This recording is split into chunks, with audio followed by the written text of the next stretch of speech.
Hey, everybody, it's Randy. It's Thursday, and it's time for us Building Wins Live special edition. Today, we're going to have a great guest, Gary Reichert with uh, Shield, Shield Wall Media, which is a publisher of several magazines in our industry and the Construction Roll Former Show. So, we're going to have some great conversations. So, hold on. We'll be right back with Gary.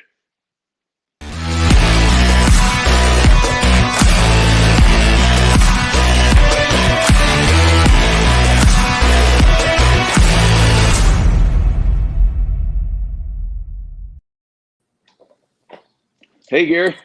Hey, Randy, how you doing? Good. Sorry about that. I'm sorry to everybody. We had slight technical difficulty. That's the beauty of lies, right? Hey, we're here now. That's all that matters. We're here now. And thank We're you here for now. having me on your podcast. Well, absolutely. Thank you for being on. I appreciate it. So, if I was kind of quick with the with my intro because we was trying to sort through a couple technical things, but why don't you take a minute, Gary, and give us the who is Gary and what do you do, and we'll start chatting. Sure. No, that'll be great. Shieldwell Media, we've got 6 magazines right now. We've launched 3 new magazines, 3 new print magazines in the last roughly 2 years. We've got 2 trade shows. We've got the Construction Roll Forming Show and the Garage, Shed, and Carport Builder Show. The first Garage, Carport, and Shed Builder Show was actually scheduled for February, but because of the zombies, it's been postponed till November. The 2020 Construction Roll Forming Show, which was going to be our second one, because of the same situation, has been postponed until June 3rd and 4th. But we actually got some great news this week that it looks like Ohio is lifting most of the restrictions. So the occupancy limits will be lifted to an extent that the show is definitely a go. And there's probably a pretty good chance that the rest of the restrictions will be lifted by June anyway. So Really, cross fingers, a lot of potentially good news. That's awesome. That's awesome. Yeah, because I know that was a concern. I think that having the show with massive restrictions still becomes a bit of a challenge, right? Well, yeah, that's why we ended up having to reschedule it, because last year, counting exhibitors and attendees, we had roughly, give or take, about 1,000 people. And the original restrictions from the state of Ohio were 300 for the entire Duke Energy Center. Wow. So that was something where the exhibitors could have been on the floor, but then no attendees. So that would have been somewhat limiting. It would have been a little limited. Yeah, well, that's good news to hear. That's good news to hear. So, yeah, I'm looking forward. I think I told you the other day I was chatting. I got my reservation already at the Netherlands in downtown Cincinnati. So, looking forward to the show. I enjoyed it last year, or the first show, the initial show. Sure. I guess technically that would have been 2019. I guess technically. Yep, 2019, sure. But so it was a great show, and well, good. So Gary, with publishing all these magazines, obviously with technology, a lot of people think print's dying, print's dead, print's nobody reads books, nobody reads magazines. Well, if you've come out with 2, you said 2 or 3 just in the last 2 years. So Roll Forming magazine launched in 2018, and then in spring of 2020, we launched Garage, Shed, and Carport Builder, and then the first issue of Roofing Elements, which is a broad spectrum roofing magazine, and how weather and temperature and sun and wind and all that affect different roofing substrates and roofers and whatnot, just launched. And all of them have been cash flow positive from the first issue. So perfect. The assumption that print is dead it's kind of fitting to say that during a zombie apocalypse, because just because people are saying it's dead doesn't necessarily mean that it really is. Truth. I think a good way to look at it for the people that are looking at marketing and whatnot is there are different tools in the toolbox. People read a magazine differently than they look at their phone or they look at an iPad. If you have anybody that looks, I mean, I come from a technical medical background. I've actually got a master's in exercise physiology. And if I tried to read research papers on my phone, I'd be insane within about 20 minutes. Right. Reading it on a print copy or something bigger, or potentially on an actual computer screen, is a little bit different. But it's kind of apples and oranges, because the digital stuff works great, for an impulse buy whenever you're going to get somebody to try to click on something. I don't know the last time somebody did an impulse buy whenever they had to buy 45,000 square foot of metal panels for a roof. Right. So it's a little bit of a different buying process. And it's also a different target audience because most of the people in the construction industry that make buying decisions are your age, my age. They're people that grew up with magazines. They're not people that grew up with a phone. And then for our magazines, at least the well-established ones, 15% of our readership is Amish. Right. And it's typically difficult to reach Amish digitally. Right. So yeah. It's something where it depends what you're trying to do. They do different things. And doing exclusively one is probably not the best plan. Right. Well, and that makes a lot of sense because what you just said is thinking about circling back to shows for just a second, because I think there's a correlation there with from my standpoint as a rep and traveling, right? I had some period of time where traveling was almost, well, non-existent for a while. Sure. And then you got little spurts here and there. I mean, I know I got some traveling over the summer months before we sort of went into the heavy duty lockdown again in a lot of areas. But, in the industry, it correlates because we're in the same industry, right? Yep, sure. I have to be back out seeing people. That's a big part of what I do, building the relationships, maintaining the relationships. But I think the thing that you're doing, it sounds like the same thing, is we're augmenting, right? We're hybriding. We're taking, in my case, I take more virtual presence that I've developed and use that to augment my trips, right? Yep, and exactly. And to correlate. It doesn't mean for me, stop doing trips, or it doesn't mean stop doing virtual. It's a combination of finding the right combinations to hit your target audience, if you will. And that sounds like the same thing you're talking about. Is that accurate? Is that a... No, yeah. And I think whenever you mention shows, I think you picked a great example, because one of the things that people have tried to do, especially with all the COVID stuff going on, is they tried to go to a virtual show format. And I don't think you're going to find anybody, and we did too. I mean, we had a virtual digital roll forming show during the month of December, whenever the original show was scheduled. Got a lot of positive feedback on it. And we are trying to do a lot of interactive things. Like we instituted something that we call an express lead program, where a QR code in an advertiser's ad links directly to the buyer's guide online, so that with one click, you can either call, email, or visit their website. So there's a place for digital, but I don't think you're going to find anybody that's going to say that a virtual or digital trade show is going to be an actual substitute for a physical trade show. Right. And I mean, it's got pluses for it, but it's also got minuses, and you just need to understand the tools in your toolbox. Well, I think that's a great point you made, because if you, from a marketing and a sales standpoint, if you want to reach as broad an audience as you can, you like you said earlier, the Amish, for example, aren't going to watch shows like this. They're not going to go to virtual trade shows. They're not going to do Zoom meetings and those kind of things, right? So you need that personal get together with those folks. But going back to shows, I think nothing beats hand to hand, face to face, shaking hands. How you doing? Show a product, talk to each other, the mingling with competitors, mingling with people in your business. I mean, that's all part of what we do, right?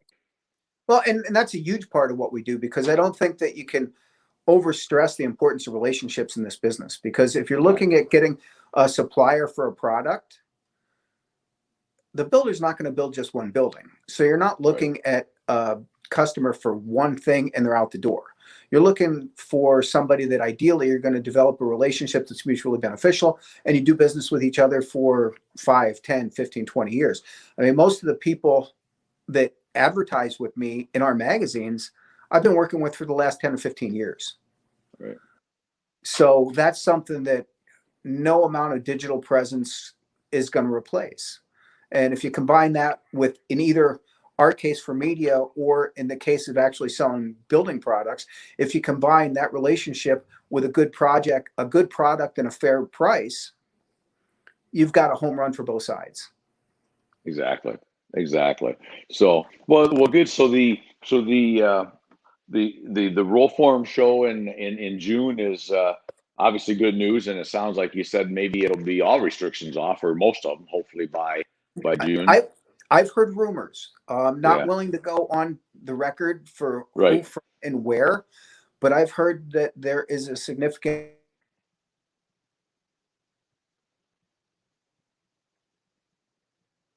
There we go. See There if you I go. come back now. Trying to lift all of the restrictions in Ohio by the end of March. Oh, nice, nice. So That's if it happens, wonderful. If it's a month late and it's the end of April, I'm good with that too. it's still good. Still good. Yep. But it sounds like even right now, if it went forward as is, there's been enough uh, uh, pullback that at least the show can go on, even Oh, for without sure. any And changes. So that's a good thing.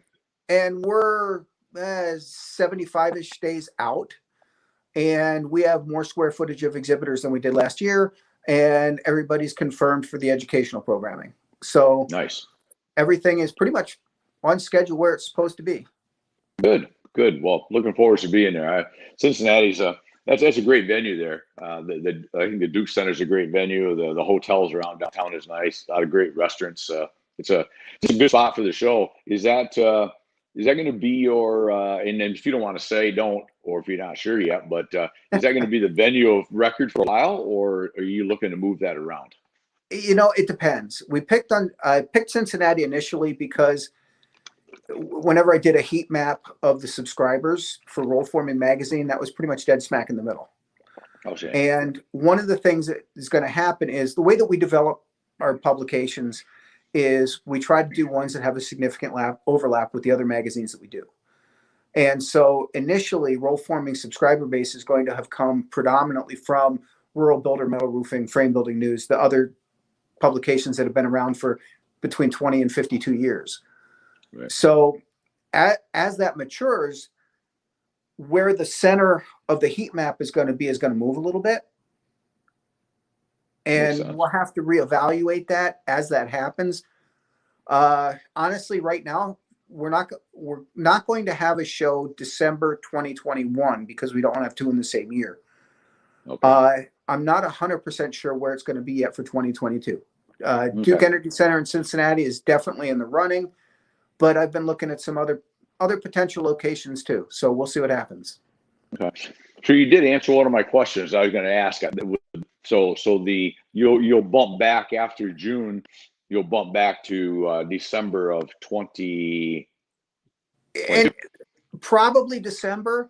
I've actually had, whenever we did surveys, we actually got responses asking for 3 different months. One was for June, one was for August, and one was to keep it in December. Okay. And that's, I mean, it's one of those things where I have to decide who I'm going to cheese off. Yeah. Because it's something where nobody's going to be happy with everything, and which one is the easiest for the most people. Right. So it'll either be August or December, but right now some of that will depend on venue selection and that type of thing as well. Sure. Yeah, that makes sense. So your new magazine, Roofing Elements, is that what you call that? Yep. I don't think is that just out? I don't think I've seen a copy of that. And I sign up for everything I get from you, so maybe I just haven't got it yet. It should be coming in the mail real soon. The digital issue is out. Okay. And it's a little bit different. It's our first broad spectrum roofing title. So it's not just metal roofing. It's asphalt, it's ceramic, it's the flat EPDM roofs. I mean, all kinds of different things. Okay. And the one thing that we noticed, we try to find niches of where there's an information gap for the magazines. A niche that is big enough that it needs some information given out and collected, because we also collect data too. But some information that goes both ways, but it's also works out better if it's small enough that we're not going to compete with any of the 800-pound gorillas that are already in the market. And it seemed like roofs are all about weather, whether it's moisture, whether it's wind. The whole point of a roof is to keep weather out of your building. And nobody was actually dealing with the specifics of how the weather affects roofing. And it was a part of other things, but nothing was completely devoted to it. So we're trying to branch out in that direction. No, that's awesome. Well, it gets you a whole big market. And let's face it, as huge as the metal roofing market is that we all sort of live in, um, Yep. the steep slope market, if you will, is still much bigger, right, in total Sure. dollars. So Yep. it's a good advantage to to wander into that area a little bit more. Sure. And I think, are you seeing, and this be a good question, it appears that a lot of guys, and from my take, that are steep slope traditionally are also potential or already becoming customers in the metal area, or probably will be at some time, correct? So Yeah. do you see that in your market studies? They are, and that's actually one of the reasons the roll forming show is doing as well as it is, because one of the prohibiting factors for people to put on metal roofs in addition to or instead of asphalt is that metal tends to be a little bit more expensive. And if you get somebody that can afford the capital investment to put $75,000 or $100,000 into a roll former, they can drop their material cost for the roof by doing their own standing seam or their own panels. So it's something where they can make it more cost competitive and increase their profit margin by making their own panels for a roof. And Right. we've got a lot of asphalt roofers that are looking at potentially getting into roll forming. So, and then the smaller guys too that can't afford that, the advent of regional roll formers has brought some of the pricing down. So there's a little bit more leeway there too.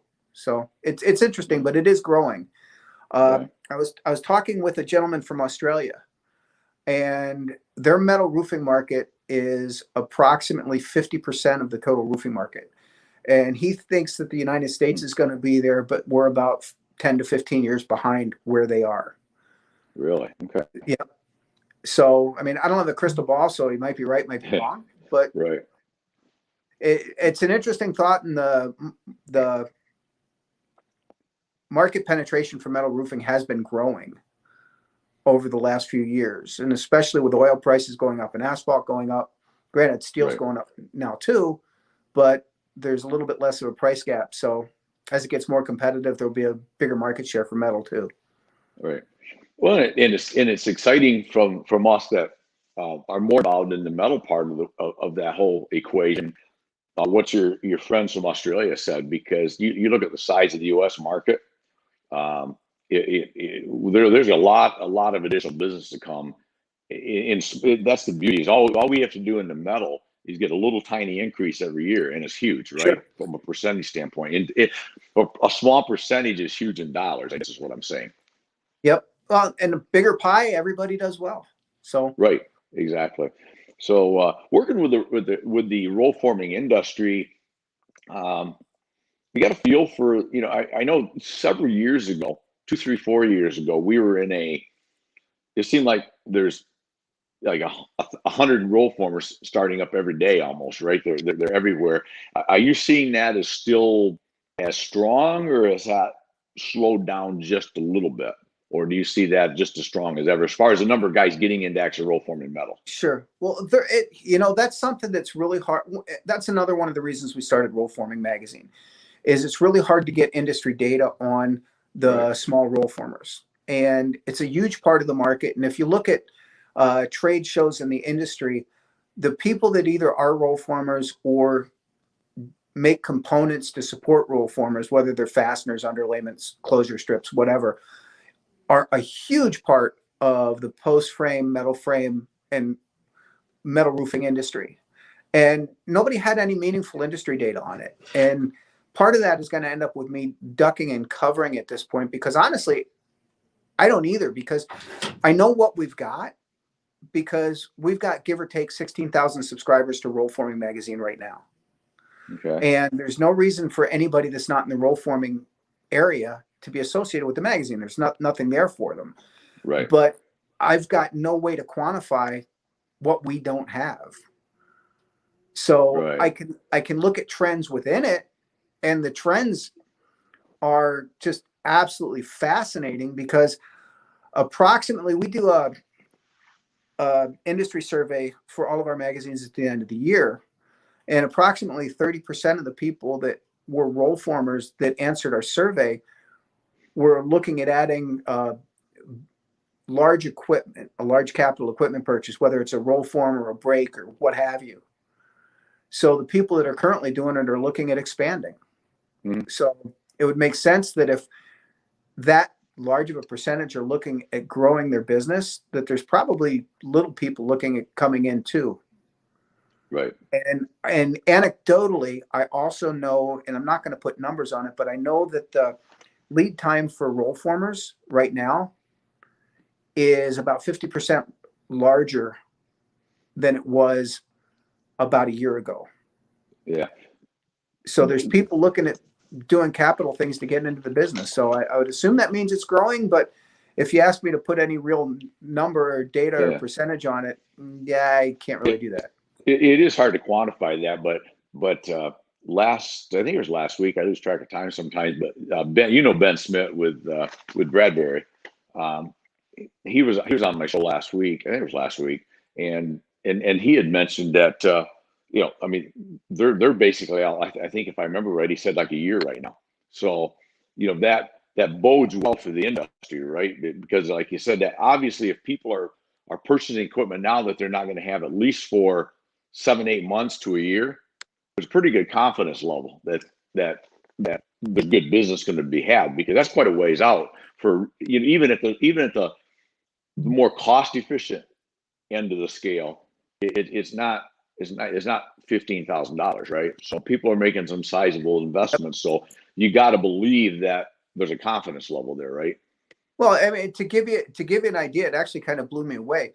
But there is a manufacturer who will remain nameless, and that was at the first roll forming show, that actually sold $1.5 million off of the floor. Is that right? Wow. So that means that there's some people that are willing to put some capital investments into something. Yes. Yep. Well, and that ends up boding well for all of us, right? Yeah, definitely. Yeah, definitely. So you had your switching gears a little bit because it's still in the same industry, but sure. What do we call the garage shed and what show? What's garage I'm gonna get the name. Shed and carport builder. Carport. Garage shed and carport builder. And basically what it is it's a magazine that's about small special use residential buildings. So anything, if somebody's putting up a garage or a hobby shop, or the light gauge roll forming carports with the light gauge steel framing, or portable sheds, garden sheds, she sheds. It's amazing the stuff they can do with sheds. I mean, it's just insane. The one that we're actually doing an article that I kind of want to get one now, but there's a pub shed that basically you open up the doors and they make it look like a bar inside, with a bar and rails and stools and all kinds. And so just seems like a good thing to have right next to your deck out back next to the grill. So exactly, or across the yard from your wife's she shed. There you go. Facing opposite directions. Exactly. But yeah, I mean that one's going well. That's actually going well enough that last year was the first year, and we took it from a quarterly to 6 issues per year this year. Okay. So that one's doing great, and that's another one that we expanded into a little bit of a different market for us. Mm-hmm. So let's talk about. We got a few more minutes. Sure. Tell me about maybe one at a time, the rest of your magazines, and how long you've had them, the growth, who you're targeting. Sure. Well, I was with a company called F&W Media, and I was the publisher of these magazines since about 2017, 2018. You get old and you forget the exact dates. Yeah, exactly. F&W is a big publishing company. They went through a Chapter 11 bankruptcy, and I bought the construction division from them in July of 2019. So we've had it for going on 2 years. Okay. We do 6 different magazines. We do Rural Builder, which is 52 years old. Frame Building News, which is a little over 40 years old. Metal Roofing, which just turned 20 with the last issue, actually. Right. And then 3 magazines that are new magazines within the last 2 years. Roll Forming, Garage Shed and Carport Builder, and then the brand new one, Roofing Elements. Okay. And then we added the two shows, the construction roll forming show and the garage shed and carport builder show. So basically in the last year and 9 months, we've a little bit more than doubled in the number of issues that we put out per year and added two shows. Perfect. And perfect. 4 online buyer's guides, 2 digital trade shows.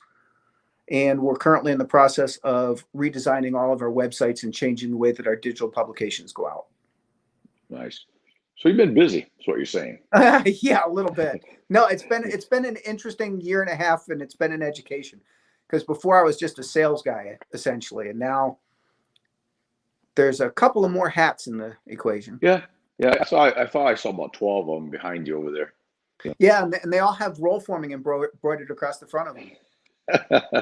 Perfect.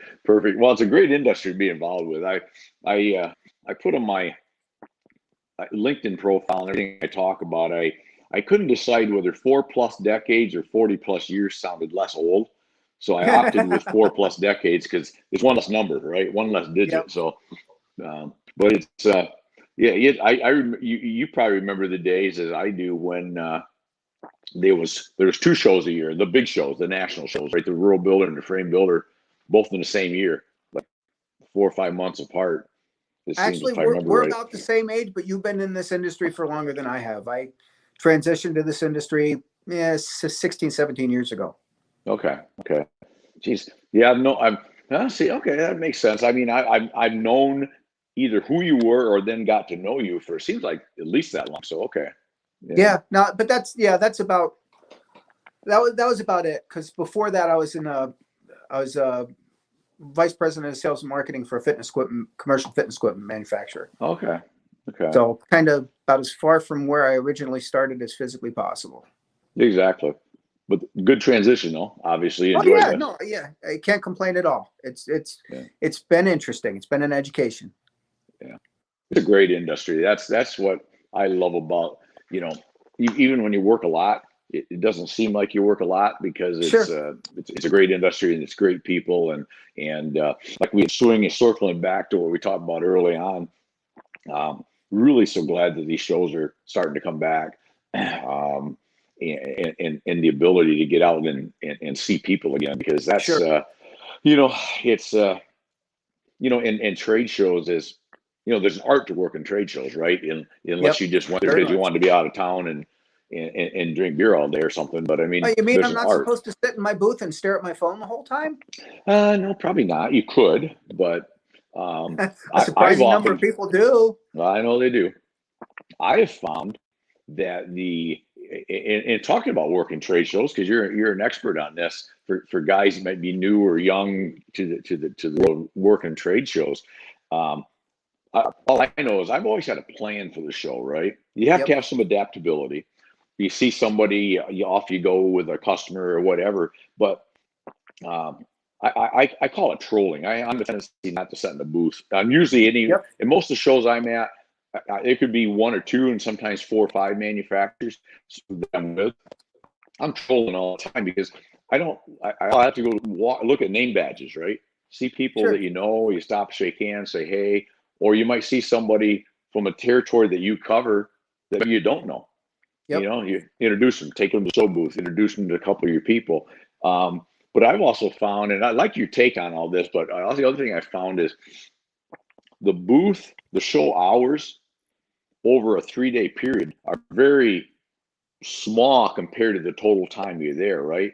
Yep. The show hours allows guys like myself to be there and to go do the other things with a large group of people in one spot, right? You have a breakfast with this guy, coffee with this guy, grab a quick burger and a beer with this guy, right? I mean, that's where you don't get to do with virtual, correct? I mean, no, absolutely not. And you don't get one of the things, and some of it depends on what your product is, but like you mentioned, if I work a trade show, I spend very little time in the booth. Basically, I think of it as going hunting, because you never know what you're going to find. But the one thing that you do if you sit in a booth, unless you actually did specific marketing targeting people to bring them into your booth, You've got a choice of either sitting there and waiting for people to decide to come and talk to you, or going and finding them.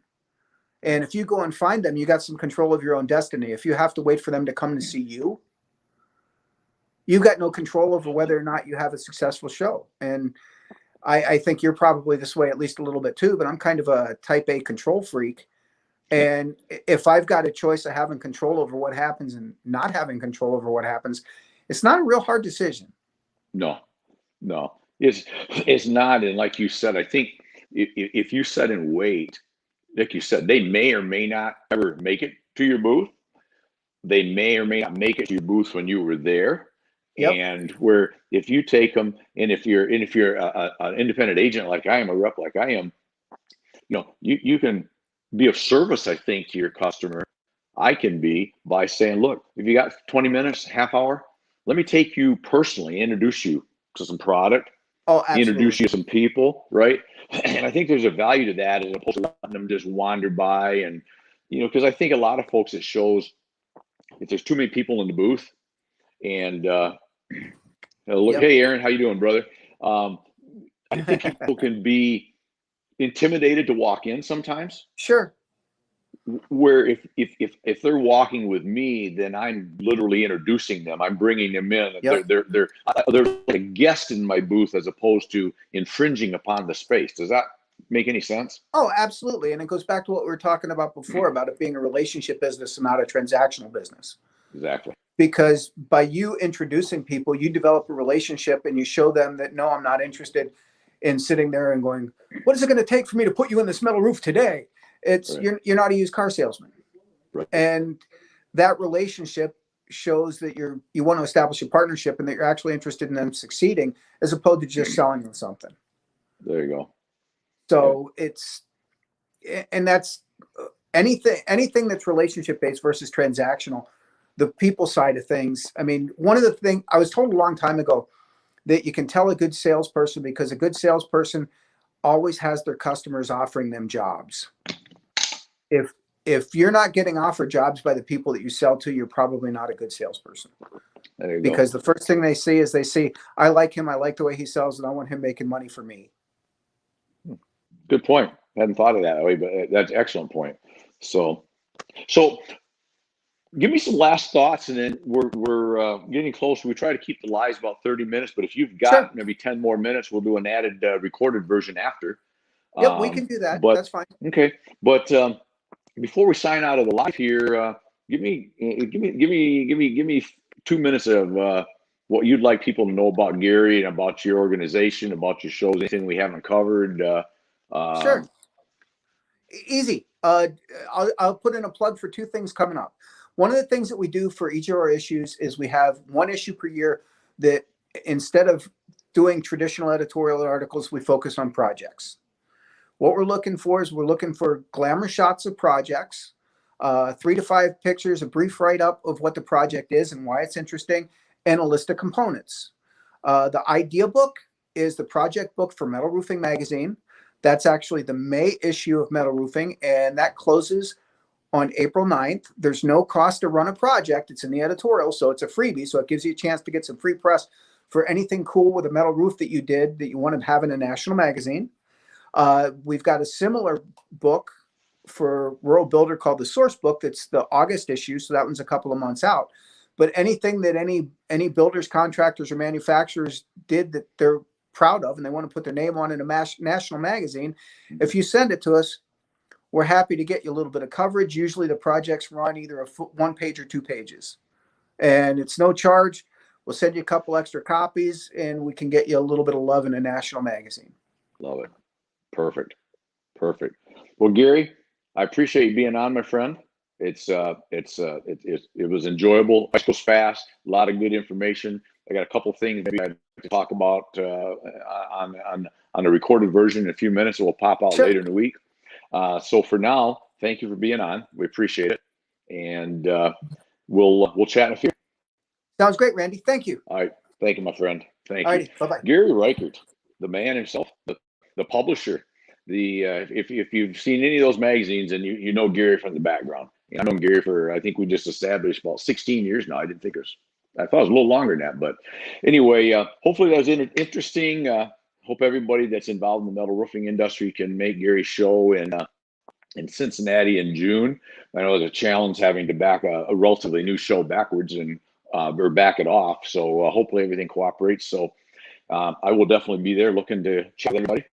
So that's it for today on Building Wins Live. Next week, Tuesday, we have a good buddy of mine, Zach Biggie. Zach is from the industry in the past.